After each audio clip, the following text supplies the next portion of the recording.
നമസ്കാരം. സോഡിയാക് മീഡിയയിലേക്ക് എല്ലാ പ്രേക്ഷകർക്കും സ്വാഗതം. 2026 മെയ് മാസത്തെ തൃക്കേട്ട നക്ഷത്രക്കാരുടെ നക്ഷത്രഫലം ഒന്ന് പരിശോധിച്ച് നോക്കാം. തൃക്കേട്ട നക്ഷത്രം എന്ന് പറയുമ്പോൾ വൃശ്ചികക്കൂറാണ്. വൃശ്ചികക്കൂറുകാർക്ക് ദൈവാധീനക്കുറവുള്ളൊരു മാസമാണ്.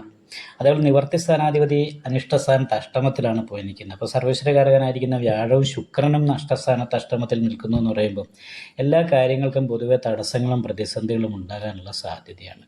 പക്ഷേ ലഗ്നാധിപതി സ്വക്ഷേത്ര ബലവാനാണ്.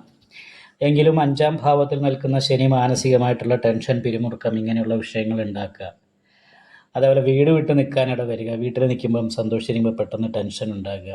വീടുമായിട്ട് ബന്ധപ്പെട്ടുള്ള വിഷയം കൊണ്ട് മനസ്സമാധാനം നഷ്ടപ്പെടാനായിട്ട് യോഗമുള്ള ഒരു സമയം, ഒരു മാസമാണ്. അത് കാരണം ഈ മാസം വളരെ ശ്രദ്ധിച്ച് എല്ലാ കാര്യങ്ങളും ചെയ്യണം. ആവശ്യമില്ലാത്ത അബദ്ധങ്ങളിലൊന്നും ചെന്ന് ചാടാതെ ഇരിക്കാനായിട്ട് ശ്രദ്ധിക്കേണ്ട സമയമാണ്. അത് മാത്രമല്ല, കാലിൻ്റെ മുട്ടുവേദന, അതേപോലെ തന്നെ ഹൃദയസ്ഥാനത്തുള്ള രോഗാവസ്ഥ കാര്യങ്ങൾ, ദൈവാധീനം ഇല്ലാത്ത കാരണം ഇങ്ങനെയുള്ള പ്രശ്നങ്ങളൊക്കെ കൂടുതലായിട്ട് വർദ്ധിക്കാനുള്ള സാധ്യത കൂടിയുണ്ട്.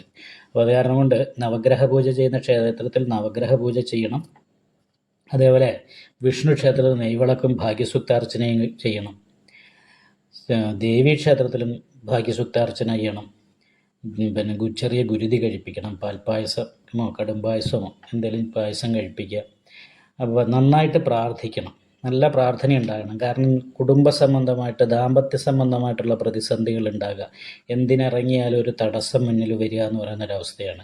ചെയ്തുകൊണ്ടിരിക്കുന്ന തൊഴിൽ ചിലപ്പോൾ നഷ്ടപ്പെട്ടു പോകാനുള്ള സാധ്യത, അല്ലെങ്കിൽ ഇടയ്ക്കിടയ്ക്ക് മുടക്കങ്ങൾ ഉണ്ടാകാനുള്ള സാധ്യതയൊക്കെ ഉള്ളൊരു സമയമാണ്. അപ്പോൾ അതൊക്കെ മനസ്സിലാക്കിക്കൊണ്ട് നന്നായിട്ട് പ്രാർത്ഥിക്കുകയും ക്ഷേത്ര ദർശനം നടത്തുകയൊക്കെ ചെയ്താൽ മാത്രമേ അനുകൂലാവസ്ഥ ഉണ്ടാവുള്ളൂ. കാരണം ഇതിനകത്ത് ശ്രദ്ധിക്കേണ്ട ഒരു കാര്യം, ലഗ്നാധിപതി സ്വക്ഷേത്ര ബലവാനാണെങ്കിൽ പോലും നിൽക്കുന്നത് 6ാം ഭാവത്തിലാണ്.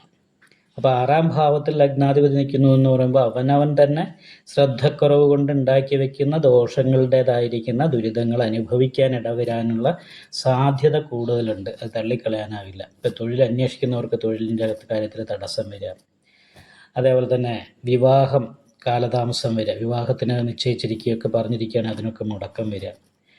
അപ്പം അങ്ങനെയൊക്കെയുള്ള കാര്യങ്ങൾക്ക് യോഗമാണ്. വിദ്യാർത്ഥികളെ സംബന്ധിച്ചാണെങ്കിലും പഠനത്തിൽ ശ്രദ്ധയുണ്ടാകില്ല, മാനസികമായിട്ട് ടെൻഷൻ വർദ്ധിക്കുക, അലസത വർദ്ധിക്കുകയും നിരാശ ഉണ്ടാകുകയും ചെയ്യും. ഇപ്പം നല്ല പ്രതീക്ഷയും കാര്യങ്ങളൊക്കെ ഉള്ളവർക്ക് ഈ സമയത്ത് ഗ്രഹങ്ങളുടെ അനിഷ്ടഭാവസ്ഥിതി കാരണം കൊണ്ട് നിരാശയും ഒന്നും ചെയ്യാൻ തോന്നാതിരിക്കുന്നൊരവസ്ഥയൊക്കെ ഉണ്ടാവും.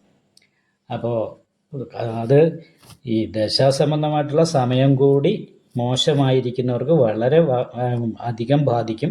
അല്ലാത്തവരെ സംബന്ധിച്ച് ഇപ്പോഴത്തെ സമയം അത്ര വലിയ പ്രശ്നം ഉണ്ടാവില്ല. എന്നാൽ പോലും പരിഹാരങ്ങൾ നല്ല രീതിയിൽ പ്രാർത്ഥനയുണ്ടാകുക, അതാണ് പ്രത്യേകം ശ്രദ്ധിക്കേണ്ടത്. അങ്ങനെ നല്ല പ്രാർത്ഥന, ക്ഷേത്ര ദർശനം ഇങ്ങനെയുള്ള കാര്യങ്ങളുണ്ടെങ്കിൽ വലിയ കുഴപ്പമില്ലാതെ തൃക്കേട്ട നക്ഷത്രക്കാർക്ക് ഈ മെയ് മാസം കടന്നു പോകുന്നതാണ്. മെയ് മാസം കഴിഞ്ഞാൽ പിന്നീട് ദൈവാധീനം കാര്യങ്ങളൊക്കെ വരികയും വളരെ നല്ല ഗുണഫലങ്ങൾ അനുഭവിക്കാൻ സാധിക്കുകയും ചെയ്യും. ഈ വീഡിയോ ഇഷ്ടപ്പെട്ടാൽ ലൈക്ക് ചെയ്യുക, നിങ്ങളുടെ അഭിപ്രായങ്ങൾ കമൻറ്റ് ചെയ്യാം. ജ്യോതിഷവുമായി ബന്ധപ്പെട്ട കൂടുതൽ കാര്യങ്ങൾ അറിയാൻ ഈ ചാനൽ സബ്സ്ക്രൈബ് ചെയ്യുക. ഞങ്ങളുടെ ഓൺലൈൻ കൺസൾട്ടൻസി നമ്പർ താഴെ ഡിസ്ക്രിപ്ഷൻ ബോക്സിൽ കൊടുത്തിട്ടുണ്ട്. ആവശ്യമുള്ളവർക്ക് കോൺടാക്റ്റ് ചെയ്യാവുന്നതാണ്.